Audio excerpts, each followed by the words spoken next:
Bonsoir à tous et bienvenue pour une cinquième rediffusion du bar Refait le Monde. Cette fois-ci, nous allons nous attarder sur allons-nous envoyer des hommes sur Mars et donc tous les aspects liés à un tel voyage, une telle expédition. Et pour ça, donc, on a toujours les mêmes intervenants Gilork, Bonjour. Vauban, Bonjour. Impala, Bonsoir. Saganami, Bonsoir. Zoraï Bonsoir. et un nouvel intervenant, j'ai nommé Iliou. Bonsoir. Voilà, donc nous sommes tous réunis pour traiter de ce vaste thème, la conquête de Mars, en tout cas poser le pied sur Mars, qu'est-ce que cela représenterait.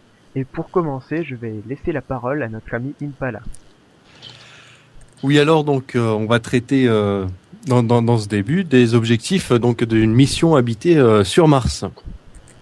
Donc à savoir, après la conquête de la Lune, il y a eu plusieurs missions sur Mars qui n'ont pas été habitées. Donc on a envoyé des robots, des rovers comme on les appelle, donc avec la mission Mars Explorer Rover. Donc c'est une mission double qui est lancée en 2003. Donc avec 2 robots mobiles, Mer A baptisé Spirit, qui a atterri dans le cratère de Gusev, et Mer B qui est renommé plus tard Opportunity.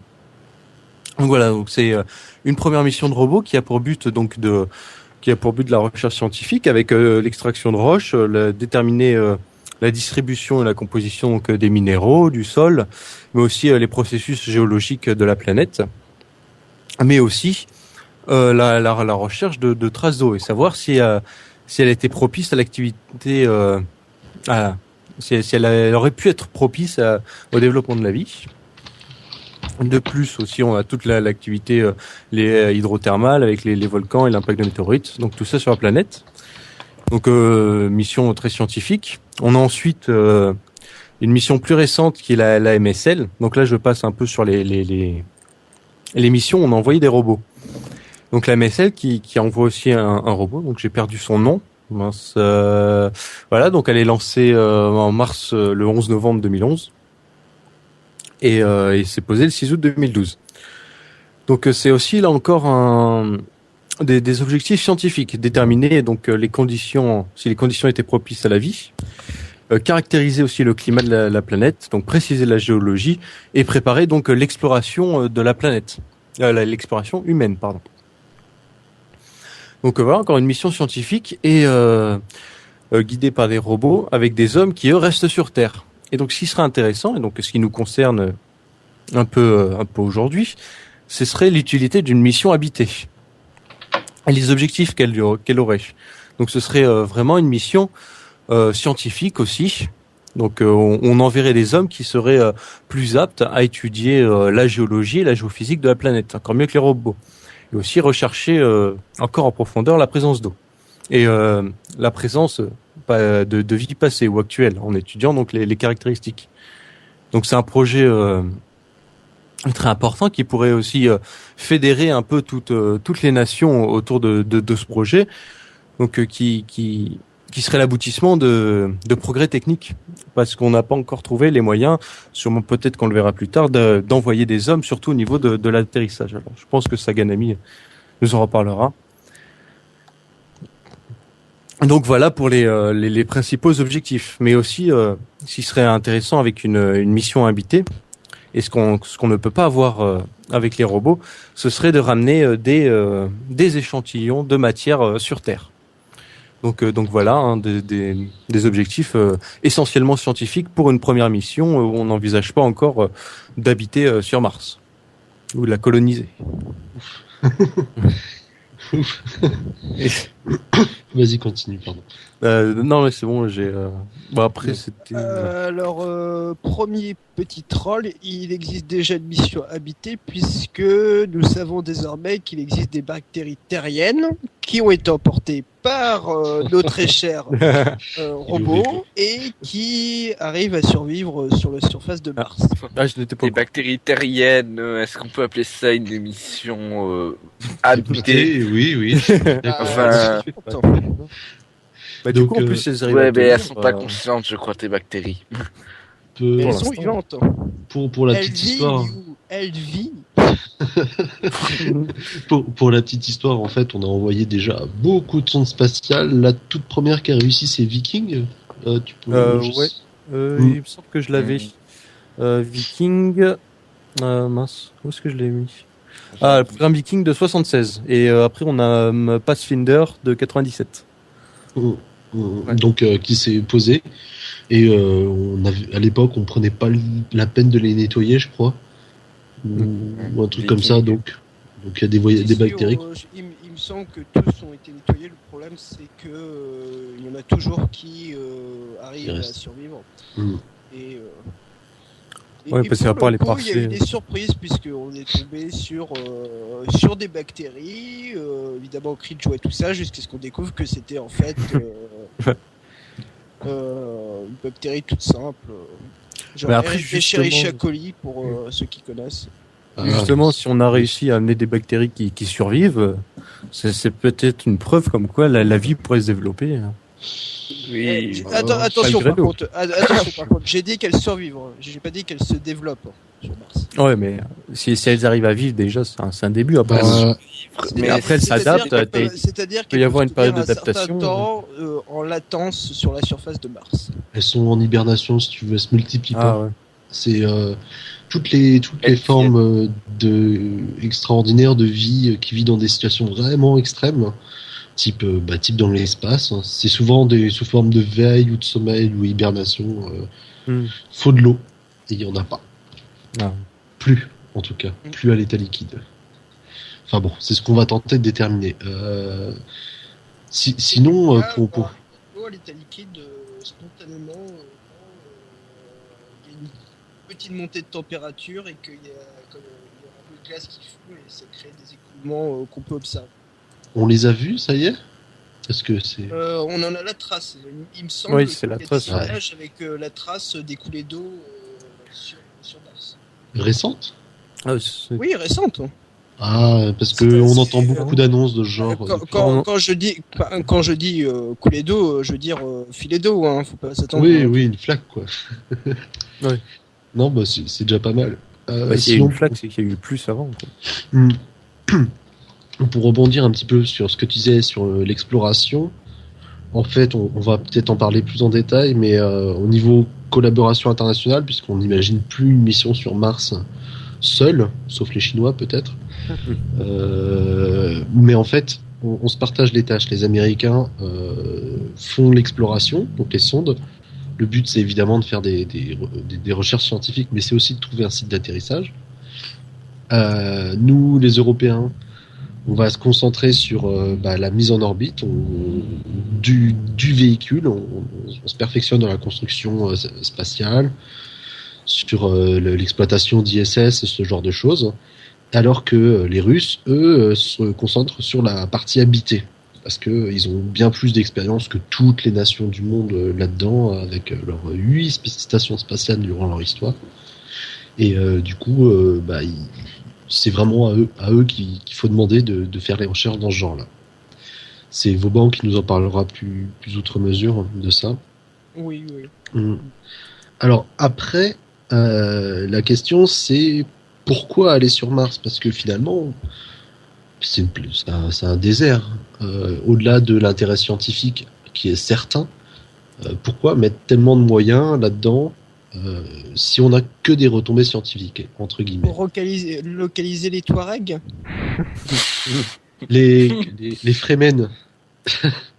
Il doit y avoir aussi une recherche de matériaux, parce que ça doit être comme du fer ou les trucs comme ça, il y a beaucoup de carbonate. Enfin, franchement, c'est vrai que ce serait donné beaucoup de mal pour aller Non, le problème de Mars, c'est qu'en fait, tu pourrais, mais en fait, c'est comme la Terre, sauf que c'est une planète inhabitée. Donc, dépenser énormément de fric pour pouvoir avoir une colonie stable, pour juste exploiter du fer qu'on trouve sur Terre. Parce que c'est cher. Disons qu'on peut se concentrer un peu sur les différents programmes qui ont eu lieu. Il y a eu un proto-programme Ares, puisqu'on le nomme comme ça en général le futur programme sur Mars.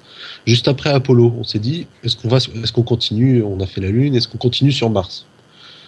On s'était dit, pour le prestige, tout simplement. Et puis, ça coûtait cher. On avait déjà posé les pieds sur la Lune et on s'est aperçu que les retombées étaient pas si énormes que ça au niveau de prestige. Il existait, hein, mais on a préféré se lancer dans d'autres projets de moins de grande ampleur et on a abandonné ça, au niveau américain en tout cas. Après, il y a eu le programme Constellation.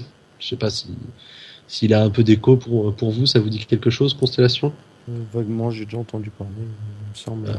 De nom seulement, mais là, comme ça me Je dit suis rien sur ce que incapable c'est. de donner une définition, mais oui, j'ai dû en entendre parler, ça me dit quelque chose. C'était le fameux programme de George W. Bush, qui consistait à terme à aller sur Mars. C'était un programme très ambitieux.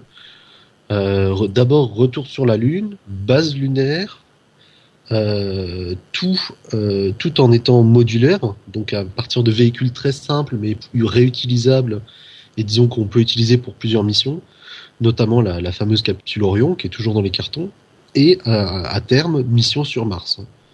Alors c'était évidemment un truc de prestige. Quand on parle de George W. Bush, on comprend ça étant donné que il était en pleine déroute à ce moment-là. Voilà. Mais c'est aussi un programme qui permettait d'acquérir de la connaissance technologique. Parce que, si vous voulez, l'espace, c'est un milieu qui peut apporter énormément de choses, justement, comme tu dis, sur les minéraux. Sauf que Mars, en soi, c'est pas vraiment intéressant. Faut d'abord atterrir, faut y vivre, puis ensuite faut les orbiter, les ramener vers la Terre, puis les faire atterrir. C'est très compliqué, ça coûte extrêmement cher. Et finalement... exploiter un astéroïde ou les lunes de Jupiter, ce serait bien plus rentable à terme. Bon, on peut en discuter. Mais pour ça, il faut acquérir de la compétence. En réalité, Mars, la seule chose dont on peut en faire, c'est une seconde Terre. Oh Et ouais, encore. ça... Pour le tourisme, il y a des trucs intéressants à voir sur Mars. Il y a le plus grand canyon du système solaire. Le plus grand volcan. Le plus grand volcan, le mont Olympus, ouais, en effet. 27 Ouais, km de haut, Oui, c'est ça? enfin, C'est un Enfin, objectif. les hôtels sont pas top quand même. Pour l'instant, il y en a pas. La qualité de l'air non plus. Hein. Il y en a pas non plus. Enfin, si, il y en a, Il y a une mais atmosphère, c'est mais faible. à ce stade-là. C'est ça. Ah, mais je pense que la conquête de Mars s'inscrit dans un processus de colonisation de l'humanité où on colonise, on fait un continent. Alors c'est sûr, au début, on était en bateau, en caravelle, on mettait 3 mois. Bah là, c'est en comparaison, c'est un peu pareil. Là, on met Voilà. Il y a une petite différence quand même. Dans le premier cas, l'environnement où on allait, c'est-à-dire l'autre continent, était relativement hospitalier d'un point de vue de l'espèce par rapport à nous, et il y avait déjà une présence humaine. Là, on va vers des lieux qui seront de plus en plus inhospitaliers par rapport à notre petit organisme de primates. Moi, je suis assez d'accord parce que finalement, qu'est-ce qui change entre la Lune et Mars ? Premièrement, la distance. Deuxième, c'est indéniable. C'est quoi la distance, Vauban ? Tu l'as en tête là ? Pas vraiment, non. une centaine de millions de kilomètres. Disons Bien. à notre cher écouteur que la Lune tourne autour de la Terre et que Mars tourne autour du Soleil comme la Terre. Voilà, on va Donc, donner une indication temporelle. On a mis 3 jours pour aller sur la Lune. Il faut 6 mois pour aller sur Mars. Et il faut et Ouais. sachant qu'après, on ne revient pas non plus comme on veut, puisqu'il faut attendre la bonne on fenêtre. l'expliquera plus tard, plus en détail. Voilà. Donc, au-delà de la distance, c'est aussi donc ça nous oblige obligatoirement à apprendre à habiter là-haut. Mais Et c'est la aussi distance est de 55 millions de kilomètres. Ah bah, en 100 millions, au je point sais le plus pas loin. court. Au point le plus court. Non, c'est 55 millions, 758 millions de kilomètres. Ouais, mais ça c'est quand on est aligné. Quand des fois, il arrive au moins une fois par an où Mars. Ouais, c'est quand c'est en périgée et c'est 400 millions de kilomètres en apogée. Voilà, c'est ça. Je préfère quand même les 56. Hein. Voilà. Et donc en fait, c'est aussi donc savoir habiter là-haut sur une grande durée et aussi loin de la Terre. Parce qu'il y a des problèmes, on en parlera plus en détail, mais par exemple le rayonnement solaire, la gravité, Dépression. la dépression psychologique, oui, évidemment. Justement, j'ai basé Je mon. pense que c'est ça le mon plus gros truc risque. Hein. Ouais. Vas-y, Vauban. Non, je disais que j'avais basé tout ce que vous avez dit. C'est ce que je vais dire plus tard en détail. Voilà. Enfin, je vais un peu expliquer ça brièvement. Donc, il nous faut de l'expérience. Il faut apprendre avec tout ça. Voilà, pour moi, c'est le principal objectif. Après, j'ai une question par rapport à ça. C'est ok, vivre là-haut sur de grandes durées. Et il y a une différence entre vivre dans l'espace et faire un voyage dans l'espace. C'est-à-dire que le voyage est fait pour une durée définie. Et pour avoir un retour. Vivre, ça serait sans durée vraiment définie. C'est-à-dire on s'éloigne de plus en plus du besoin terrestre. Mais moi, disons c'est pas dans la même optique psychologique où ça ne demande pas forcément les vivre, mêmes. on peut aussi vivre pour une durée déterminée dans un endroit. Hein. Surtout aujourd'hui. Lui tout de suite. Non, mais disons qu'on va devoir résoudre des problèmes très compliqués du genre la microgravité. Aujourd'hui, par exemple, le record de vie dans l'espace en microgravité, c'est 2 ans et demi. Ça paraît hallucinant, mais c'est surtout que le gars, c'est un zombie après. Il a vraiment risqué sa vie, largement. Surtout que j'ai expliqué ça plus en détail, mais il y a plein de problèmes liés à la gravité zéro. En particulier des trucs très embêtants comme la perte des globules blancs et des globules rouges. Donc déficience du système immunitaire. La perte de masse musculaire et la décalcification des os. Et l'impossibilité de procréer, aujourd'hui en tout cas. Voilà, c'est des choses que Mars pourra peut-être nous apporter des réponses. On apprendra. Enfin, nous apporter des réponses. Il y a quand même une différence entre la gravité zéro et la gravité martienne. Certes, c'est pas la gravité terrienne, mais bon, ça reste. La gravité martienne. Un tiers. Ce que je vais dire, mais la gravité martienne va poser également des problèmes autant que la gravité zéro, puisqu'en fait, justement, cela on les connaît pas. À gravité quelque chose crée autant de problèmes que de passage de gravité quelque chose à gravité zéro. Justement, on les connaît pas ceux-là. On nage totalement dans le néant et ça pourrait nous apprendre ça. Enfin, on les connaît pas. On a quand même des astronautes qui retournent sur Terre. On voit bien ce qui se passe. Ouais, mais gravité martienne. 3 jours pour réussir enfin à se lever et pouvoir faire quelque chose. Ouais, mais à gravité martienne, je veux dire, on sait rien. Une gravité intermédiaire, on sait rien du tout pour le moment.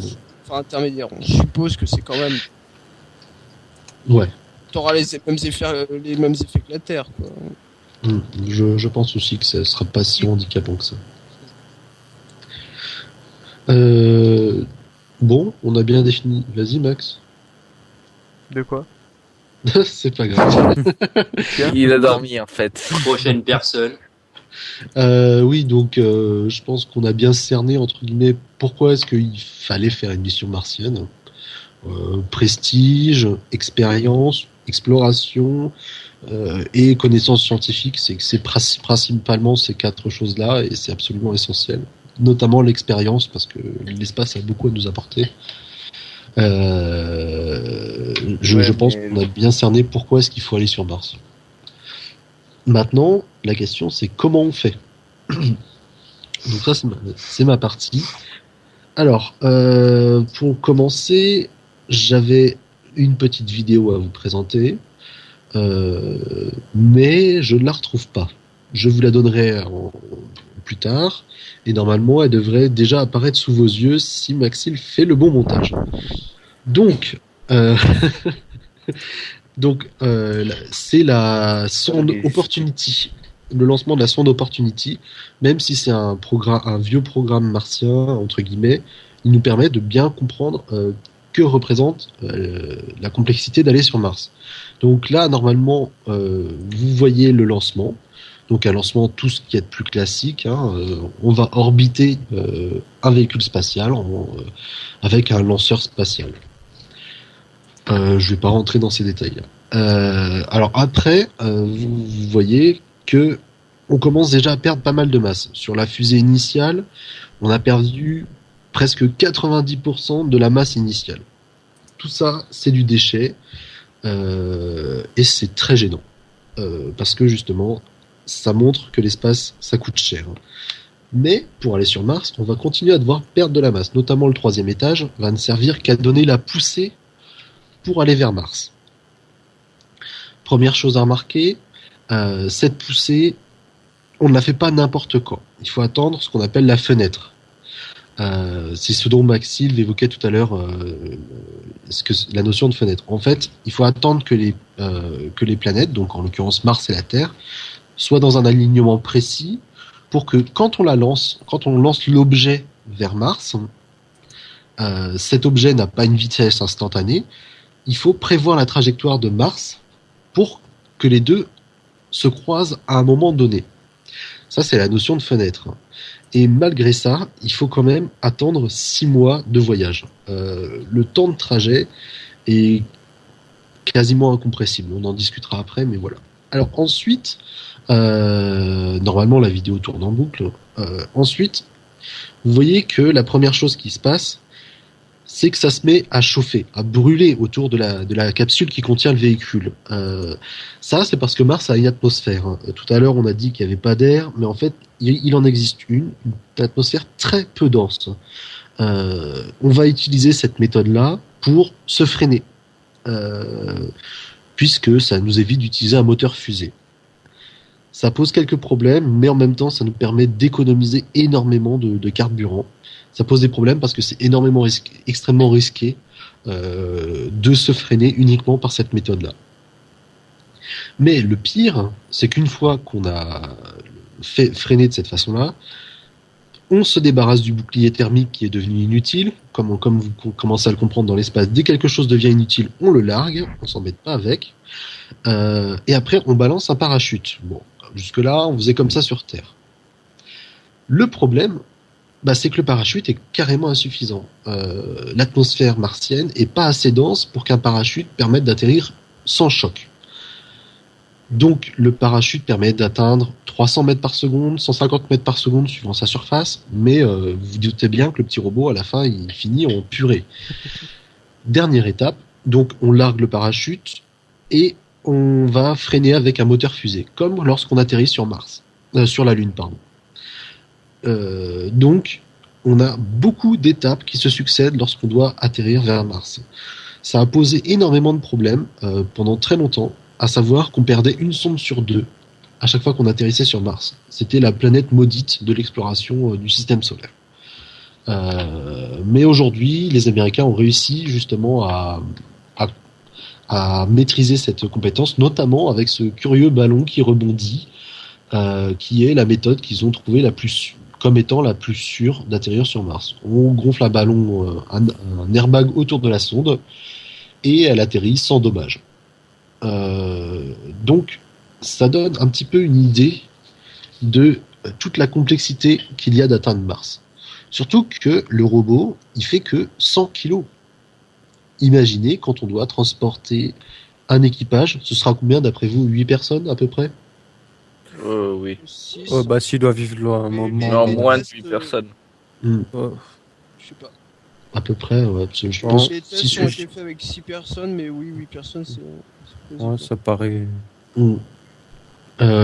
Et donc, il faut amener 8 personnes, tout son équipage.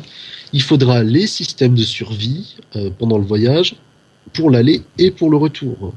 De quoi vivre sur la planète pendant 1 an et demi, parce que le problème des fenêtres que j'évoquais tout à l'heure fait que on a l'aller, mais il faut attendre la fenêtre retour. Et dans la configuration que l'on connaît, il faut l'attendre 1 an et demi. Et alors ça, par contre, c'est complètement incompressible. Le voyage durera entre 1 an et demi et 2 ans et demi sur Mars. Fatal, l'aller-retour. Et donc, il va falloir de la masse. Il est hors de question de lancer le véhicule par une seule fusée comme on l'a fait pour Apollo.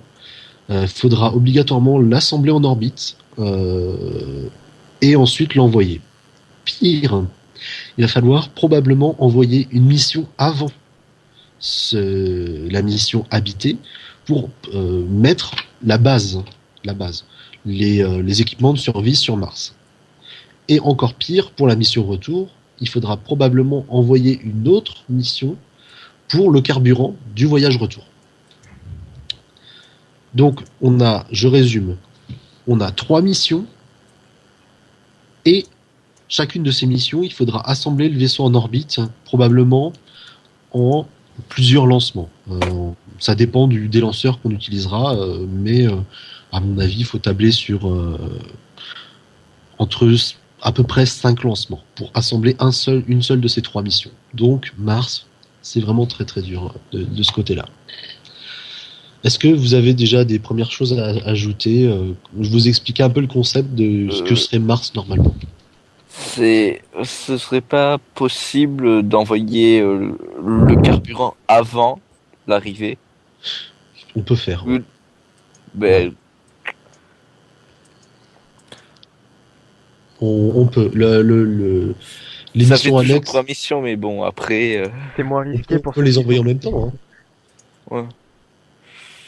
Ouais. Disons que pour étaler le calendrier, on fera sûrement comme ça, mais parce que sinon ça fait un peu tout en même temps.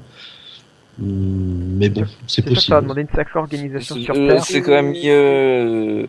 Ouais, non, c'est quand même mieux d'envoyer avant... Ouais, mais il faut pas oublier, Ilyu, qu'il y a quels des, sont les- qu'il y a des, il va falloir tout ça lancer depuis la Terre, donc ça va monopoliser un certain temps. quoi.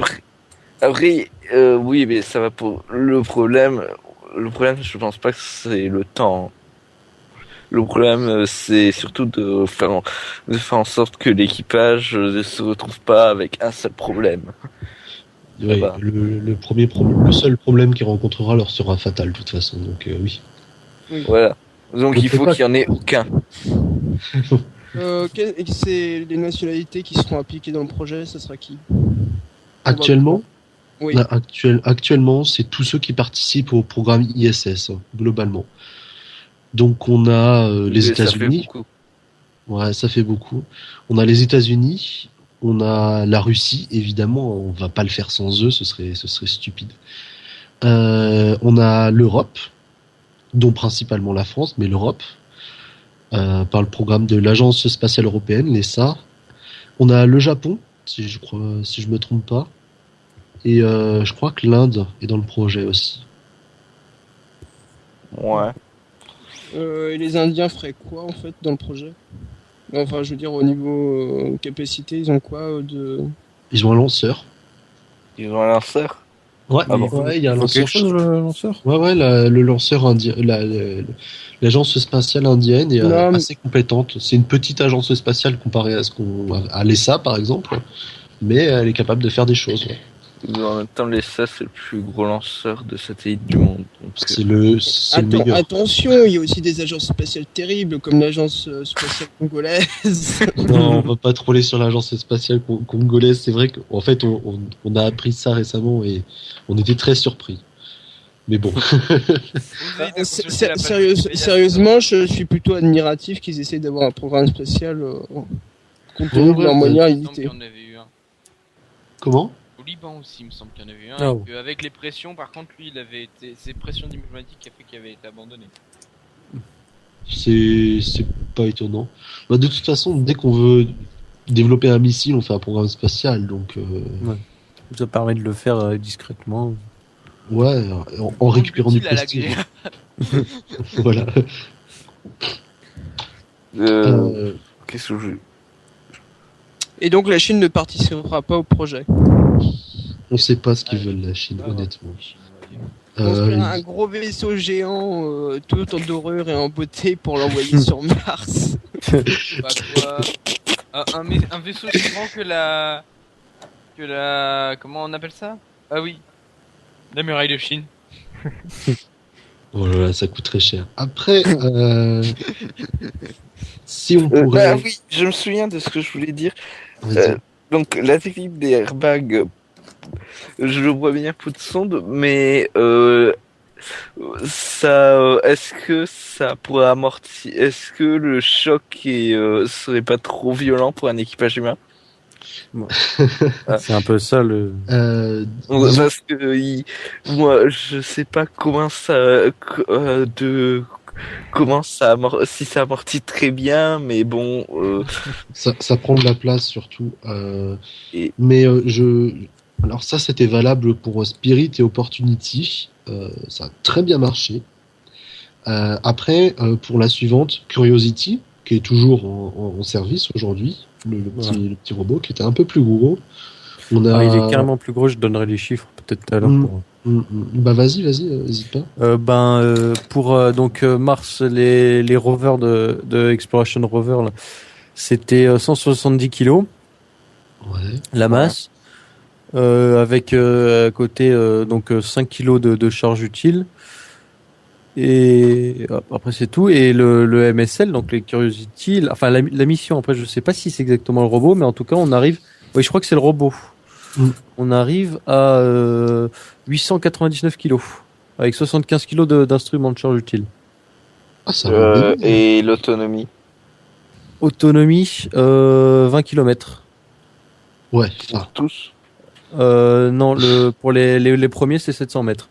Et donc Ouais, enfin, petit comparatif pour c'est à relativiser, vas-y. Voilà. On a le parachute pour la mission Curiosity qui est 40% plus grand que les premiers. Et les fusées qui sont chargées de ralentir la sonde avant l'atterrissage sont 90% plus puissantes. Donc faut imaginer ce qu'on aurait si on a un équipage plus grand avec tout le matos qu'ils auraient, quoi. Ouais, il faut relativiser l'autonomie des petits robots parce que ils sont alimentés par panneaux solaires. Ils ont bien tenu Ouais, surtout Opportunity. C'est incroyable. ils ont vachement bien tenu. Ouais. Il est tombé en panne l'année dernière, je crois, ou un truc comme ça. Ouais, ils ont mis longtemps, un truc comme ça. C'est dans les dernières années, 2-3 dernières années. C'est pas celui qui a été décrassé par une tornade martienne. Voilà, c'est ça. Il a eu de la chance. Mais disons qu'il a explosé les records, quoi. C'est un très bon robot. Ouais. Donc, pour en revenir donc à Curiosity, le tout dernier, donc beaucoup plus lourd, on a choisi un autre système, c'est que pendant que les rétrofusées sont en train de freiner, ils se mettent en vol stationnaire et on descend le robot par une grue. Ouais, ben là aussi, faut voir à à quelle vitesse ça va stopper la chute. Ah bah ils le dimensionneront, hein, t'inquiète pas pour ça. Mais d'ailleurs c'est très marrant. Dès que le câble se rompt, le truc il s'envole et puis il se crache plus loin. Pas de pitié. C'est inutile, tu es largues. Ouais, mais après faut voir. Est-ce que c'est dimensionnable? Oui, t'en fais pas pour ça. Ils s'amusent comme des petits fous déjà aujourd'hui, je suis sûr. Ils trouveront. Ouais, mais disons que Les chercheurs trouvent toujours. C'est pas trop quoi. Ils sont payés pour ça après tout, hein. Ouais. Et ah oui, l'inévitable question du est-ce qu'on peut raccourcir le temps de trajet? Alors, on a le fameux moteur Vassimir. Hein. Je sais pas si ça vous dit quelque chose. Non. Mais tu nous en as déjà parlé avant. Ouais. Il me semble que c'est un acronyme VSMIR, c'est ça? Un truc comme ça, ouais. Oui, ça me dit quelque chose dans ce cas. Et donc, contrairement à sa consonance, c'est pas russe, c'est américain. Et comme ça, un acronyme. Et donc, c'est un moteur ionique. Donc, on commence à les utiliser depuis une bonne petite dizaine d'années. L'avantage, donc, c'est que c'est des moteurs qui consomment quasiment rien. Et donc, l'inconvénient, c'est qu'ils ont une puissance minable. Genre vraiment très très très faible.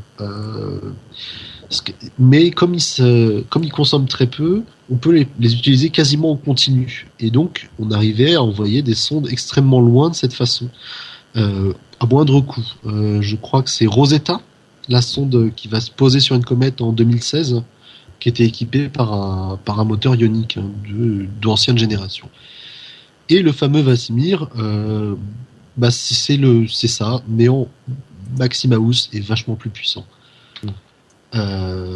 L'avantage, c'est que dans sa forme la plus puissante qu'on imagine, il pourrait nous permettre de relier Mars en 22 jours. Ah oui. Ah. Ouais, Ça fait un quasiment. gros gain de temps. Ah ouais, surtout pour énorme. Ouais, énorme. surtout pour le personnel, quoi. Si on avait des gens. Tu m'étonnes. Bon, Là, après, qu'on- ça dépend.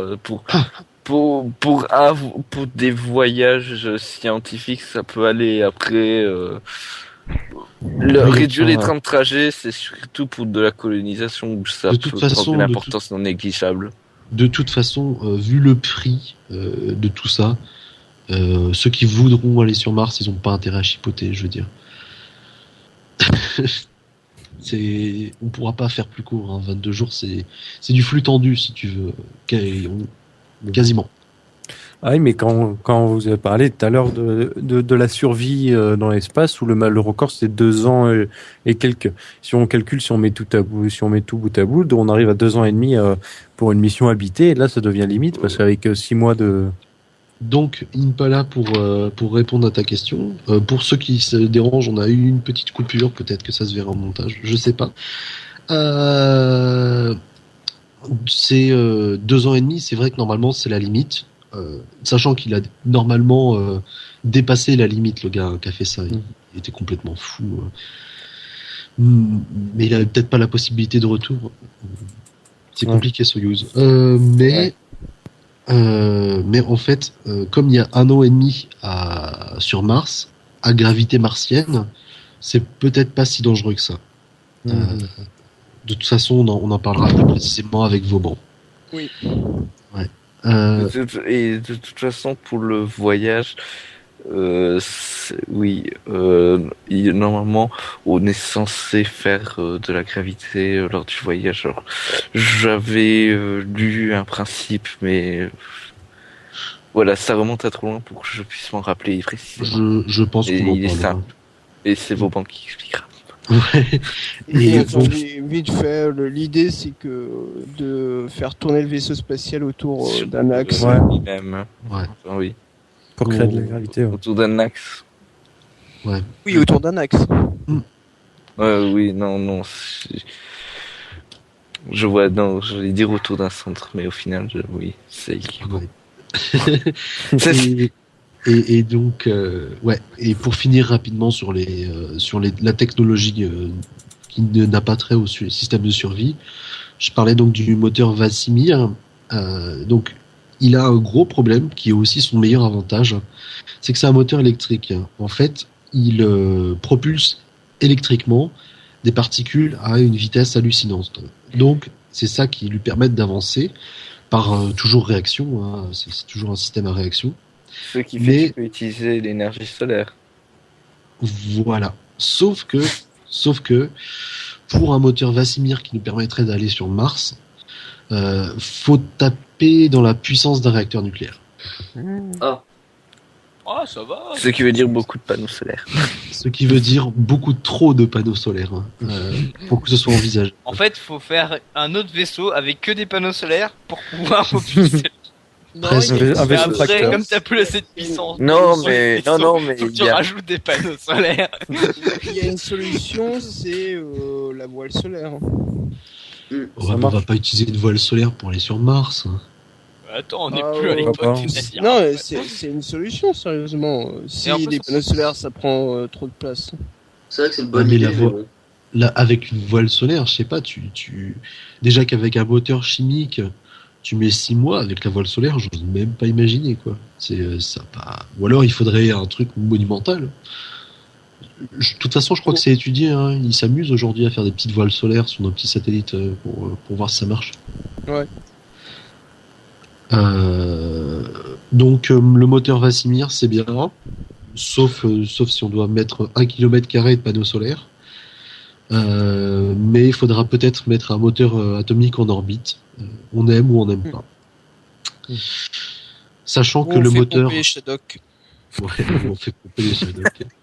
On va mettre les cosmonautes. Tiens, bah voilà, puisqu'ils doivent pédaler pour pas perdre en masse musculaire. En tant que ça sert, Voilà. pédaler utile.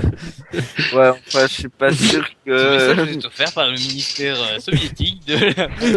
De l'économie. Non, mais il faut c'est pas l'idée, se hein. moquer. Ne nous moquons pas du programme soviétique spatial. Je pense qu'on doit Ouais. pas se moquer. À part, du programme congolais.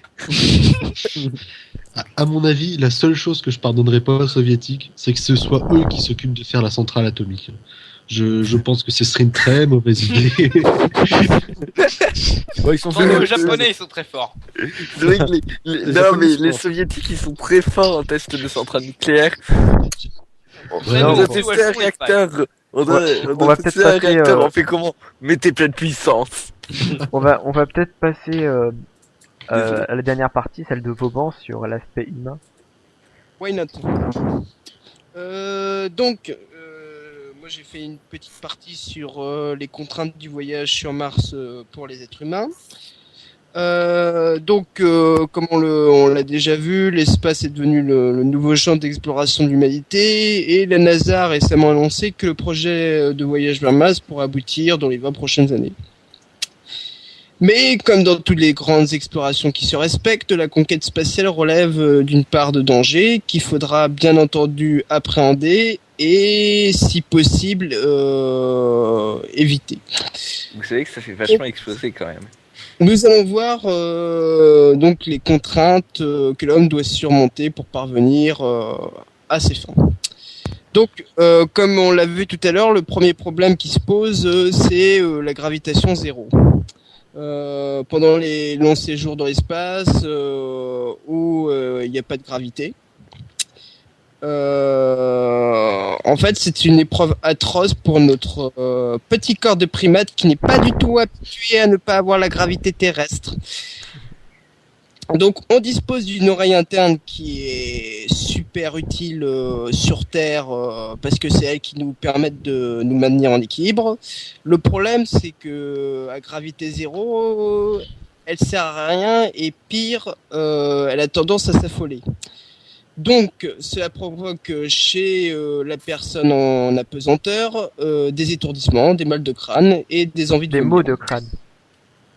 Un mal Oui, des de maux mots. de crâne, si tu veux. Ouais. Donc en gros, On n'est pas dans la mouille. Ça. C'est ce qu'on Du appelle mal de le mal de l'espace que vous avez déjà forcément entendu parler. Heureusement, on arrive à s'y habituer.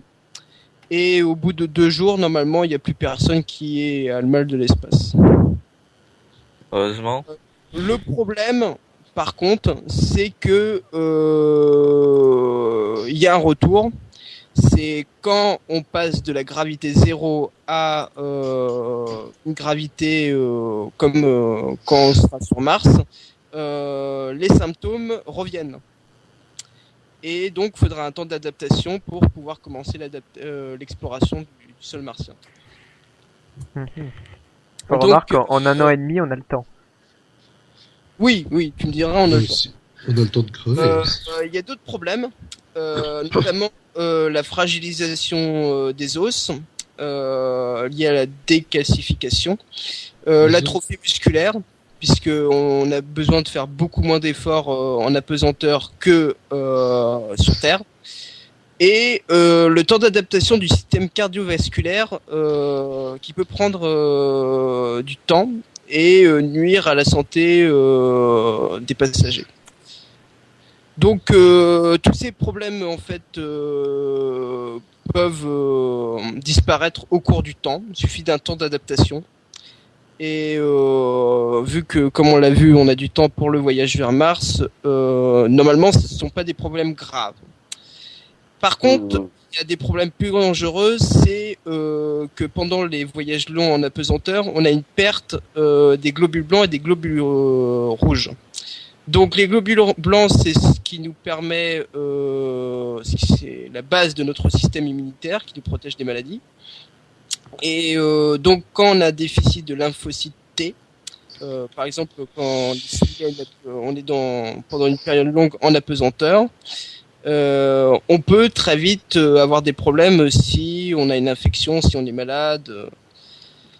Pareil, si on a une perte de globules rouges, ça peut être désastreux si jamais on est blessé parce qu'on peut perdre beaucoup de sang très vite. On va souffrir d'hémophilie. Voilà, tout simplement, puisque ça fluidifie le sang.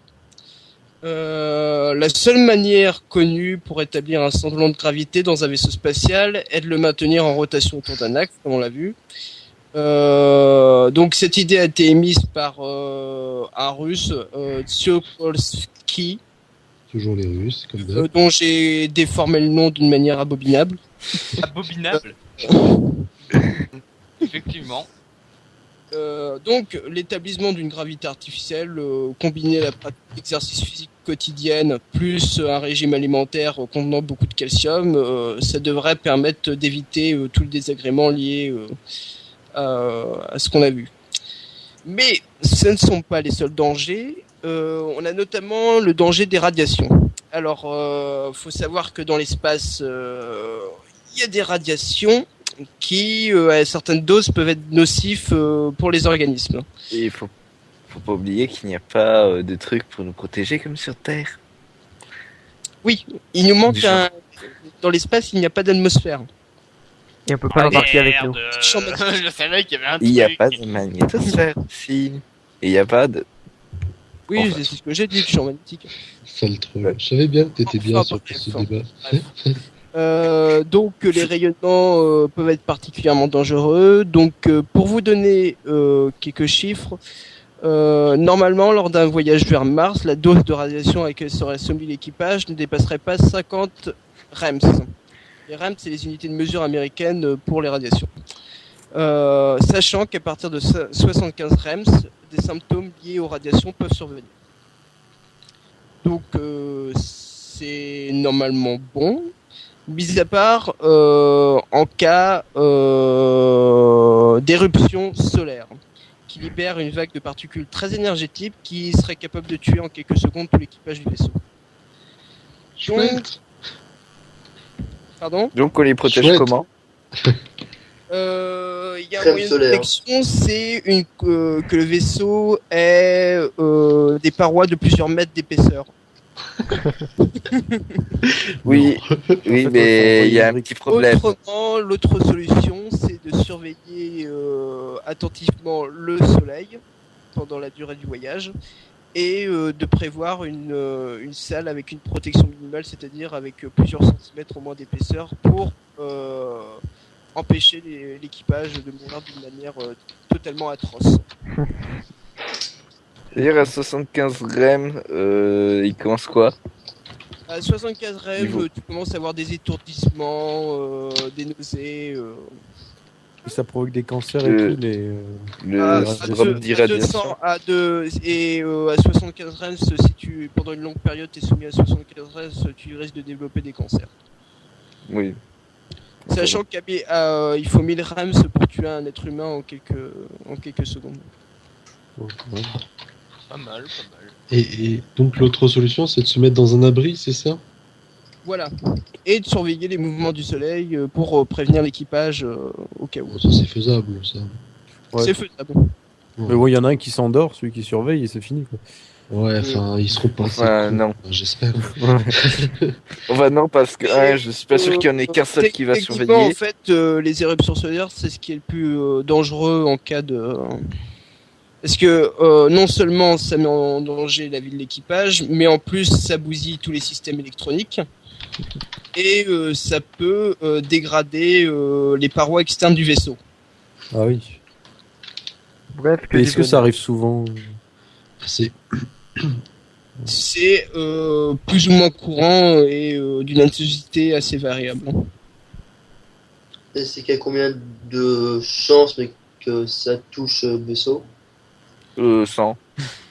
Ah Ok. si, il y a une éruption solaire assez grosse, oui, il y a 100% de chances que le vaisseau soit touché. Ok. un phénomène extrêmement courant si tu veux.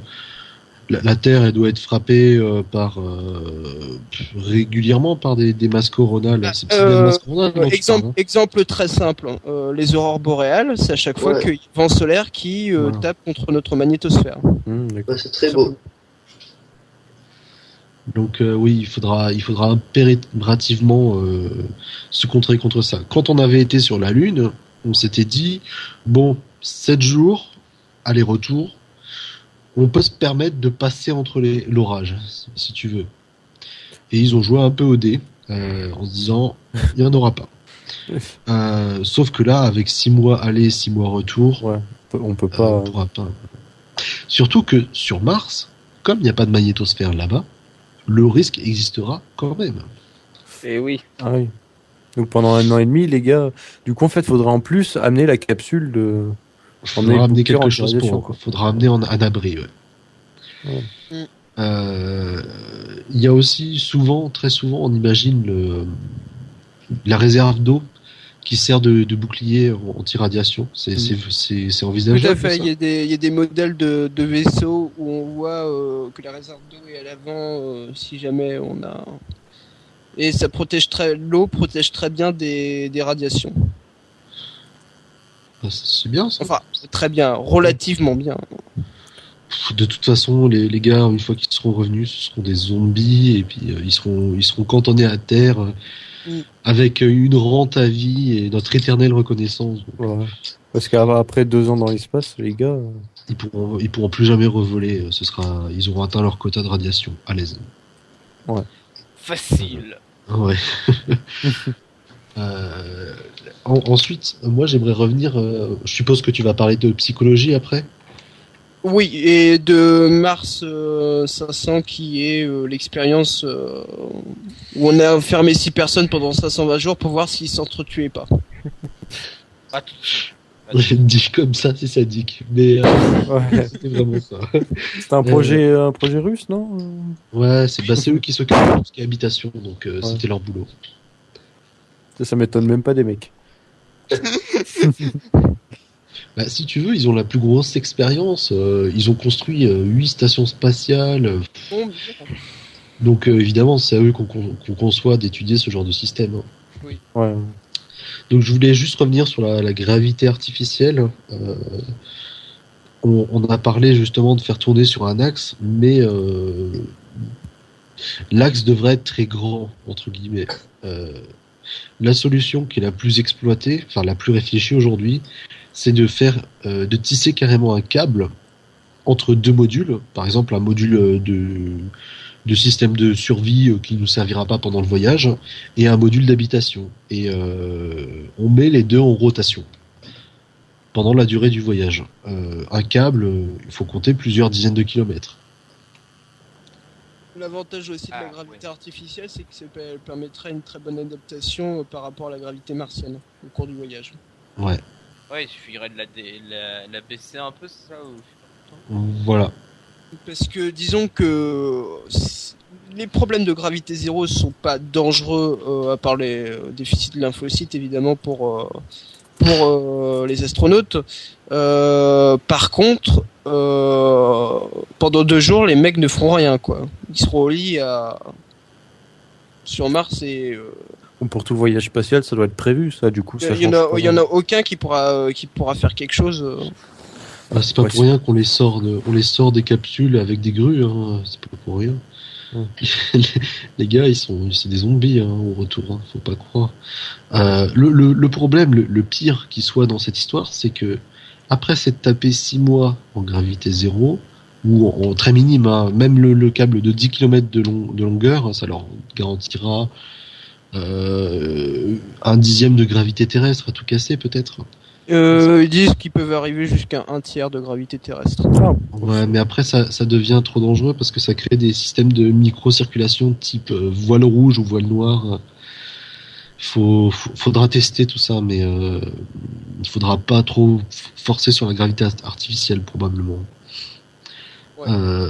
Après, donc je disais, ils font 6 mois à gravité faible, 1 an et demi à gravité martienne, puis à nouveau 6 mois à gravité faible, et après, ils doivent se taper le retour c'est-à-dire la capsule qui rentre dans l'atmosphère terrestre et qui se tape 12 G pendant 5 minutes.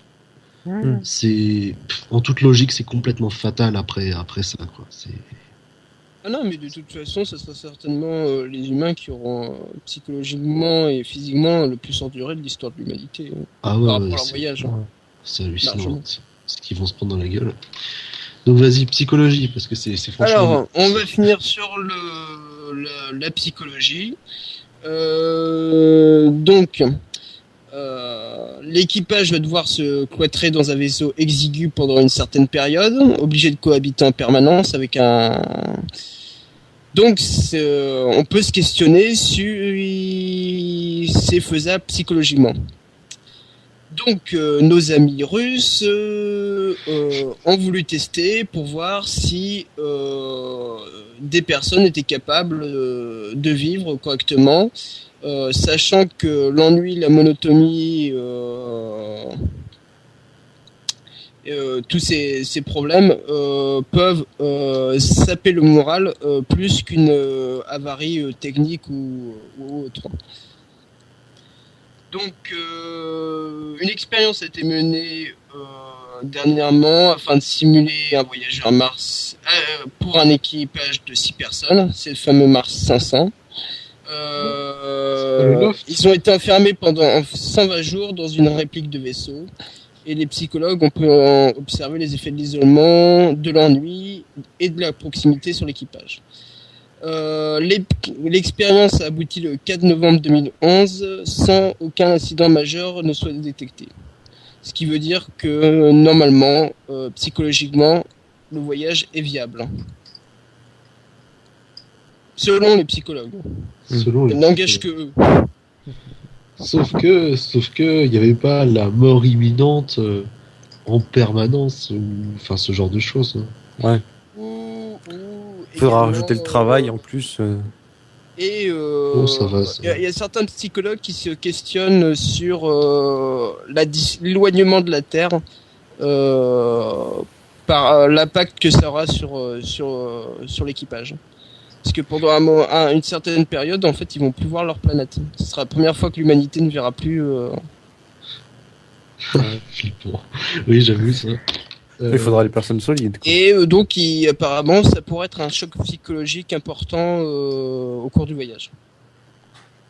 Ouais, Dans ça de va, telles alors, conditions, on sait- n'importe quelle défaillance légère qu'on pourrait trouver sur notre planète, ce sera amplifié, quoi.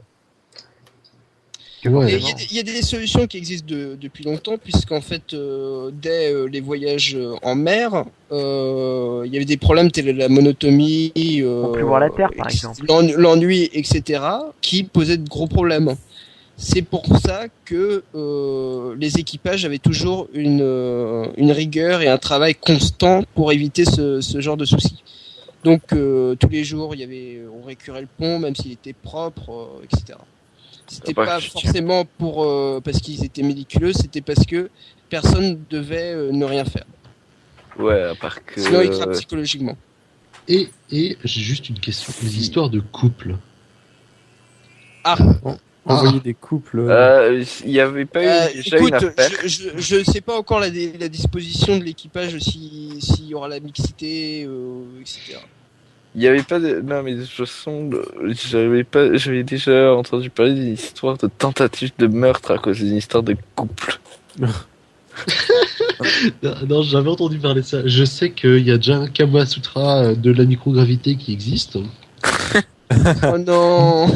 Si, parce que c'est plus compliqué que ça pourrait paraître, et que ça a été évidemment testé, presque médicalement, mais pas avoué publiquement. Rien Ouais, tu que m'étonnes, on a le mec qui a dépensé de testé, l'argent pour ça. c'est qu'on voulait tester si on pouvait procréer en microgravité. C'est une expérience extrêmement simple, si tu veux. Ça valait le coup de tenter, si tu veux. Oui, bien sûr.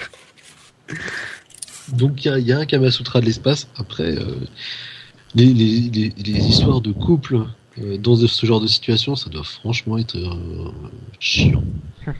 Dangereux. Ah oui, non, c'est clair. Hein. Dangereux. Dangereux. Une histoire de meurtre sur ISS. Ah, ça se ferait un bon film, ça, Et honnêtement. je sais pas si le voyage sera mixte ou alors s'ils vont faire exprès de mettre que des hommes ou quoi que tu me diras que ça change pas forcément le problème, mais Oh là là là là. Bah, ça peut, Mais c'est pas on peut se dire que ça peut apporter une certaine stabilité mentale. Après, les marins, qui connaissent bien l'isolement, ils ont toujours dit que les bonnes femmes, ça portait malheur, justement, parce qu'ils se Ouais. prenaient la tête. oui non mais c'était pour ça, c'est parce que Après, aussi, pour l'histoire du travail constant, on va y voir l'image. Est-ce que on peut vraiment faire tenir pendant combien de temps déjà? Bah, Un an, un an et demi? un an et deux, ouais. 2 ans et demi, hein, Ouais, sur ça, Mars faut aussi. compter des la fois, Ouais, faut compter le 2 ans et, voyage, quoi. voilà, 2 ans et demi sous un travail constant. Ah bah, ça a déjà été c'est pas fait. Bah, si on les c'est pas occupe vraiment bien, du ça ira. travail Et écoute, qui Yu, peut tuer, imagine, chaque jour, pendant 2 ans et demi, tu récureras le vaisseau de Fontoncombe. Tous les jours. Même quand On il a sort. trouvé le larbin, c'est bon. Il est volontaire. Non, mais ça a c'est déjà été fait, En hein. fait, les astronautes qui participeront, ils auront un emploi du temps super structuré, hyper régulier, et avec peu de temps de battement qui pourra laisser place à l'ennui. De toute manière, s'ils le font pas, Ça permet une stabilité psychologique. Non, mais de toute façon, c'est déjà fait.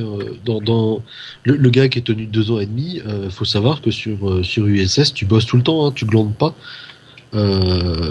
Par exemple, on sait que les Russes et la partie russe de ISS et la partie internationale, puisque les deux stations sont séparées, même si elles sont attachées par le même sas, ils s'entendent pas du tout entre eux.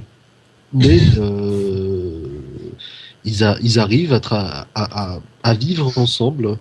ils Même n'ont si- pas le choix. Ils ont pas le choix, mais ils bossent H24. Et de s'ils toute sont façon- foutus dedans, ils peuvent plus faire le demi-tour. Ouais. Et de toute Ah, mais- façon, pendant la formation, on les fait déjà bosser tout le temps, les cosmonautes. On les envoie pas dans l'espace, mais on leur fait faire toujours les mêmes exercices, inlassablement. Quand ils ont été cons, on les envoie même s'occuper des gosses pendant les visites scolaires. Enfin voilà, c'est un emploi du temps de malade, même d'être cosmonaute au sol. Hein. Je pense que c'est pas le plus problématique. Plus ne pas voir la Terre ou les non, délais mais les délais de Après ça, communication. on sait pas dans quel sens ça peut influer.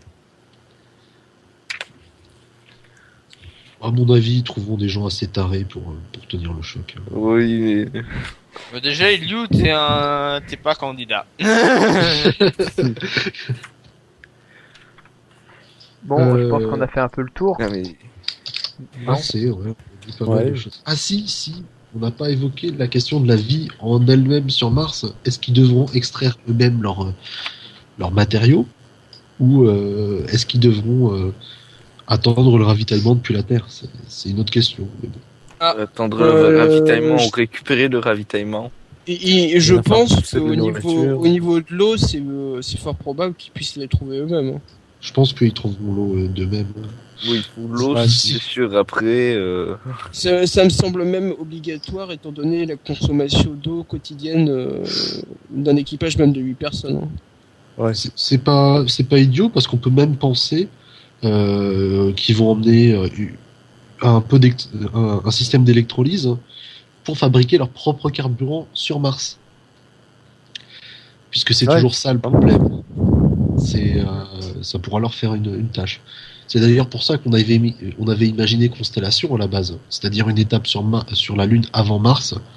C'était pour se servir de la Lune comme base arrière de fabrication du carburant pour Mars. C'était ça. Et Au bien, moins, ça en fera un truc à faire. Hein? Je dis, mais au moins, mais ça fera une nouvelle chose à faire Ah bah, sur la planète. c'est plus dans le voyage. Là, ils vont se faire chier comme des rats morts parce qu'on va pas emmener des expériences vu combien coûte le prix du. Bon, on Du a moins qu'à leur dans mettre des le jeux vidéo, Ouais, je pense qu'on leur donnera ça au moins. Ouais. des livres, voilà, mais des trucs comme ça, au moins, ça va faire. Les Russes auront droit à Tetris. Non, mais de toute façon, aujourd'hui, l'informatique, c'est devenu essentiel. Aujourd'hui, il y a des gens qui tiennent des blogs sur ISS. Hein. Ça les occupe, quoi. Je veux dire, ça leur fait du bien. C'est très structurant. Dernièrement, il y a un mec qui est descendu de l'ISS qui postait des vidéos où il faisait de la musique dans l'espace. Bien. Bon, bah, on va peut-être en Donc, rester là. pourquoi les pays en fait des gaz sur ISS contre la station spatiale? Pour que les Russes jouent à Tetris et les Américains jouent de la guitare. Ils vont se battre. Mais non, les Russes ont juste balancé la partie internationale dans l'atmosphère terrestre. Bon, on va peut-être en rester là, non? Au lieu de Oui, ça tomber va, dans du ça- troll de bas étage. Ouais. Donc, Bon, eh ben, Et mon troll pour faire venir un autre intervenant Saganami n'était pas de bas étage. Hein. Ouais, c'était même de bonnes idées. Tais-toi. La preuve, ça a marché. Ouais. Arrêtons le hors sujet. on va peut-être conclure en énonçant la prochaine discussion qui va porter sur la mondialisation et son impact sur la culture vers une culture homogène et le maintien à côté de certaines cultures locales. Enfin, un vaste sujet, quoi. Et bah, Ouais. je crois que là, c'est le moment de simplement de se dire au revoir et à la prochaine. Au revoir. Au revoir. Au revoir. Au revoir. Merci d'avoir regardé cette, enfin surtout écouté cette discussion, même si là il y avait une vidéo pour une fois. Eh bien, je vous dis, on se dit tous à la prochaine. Et n'hésitez pas à commenter, hein, donner votre avis et pourquoi pas poursuivre le débat après. Allez, à plus.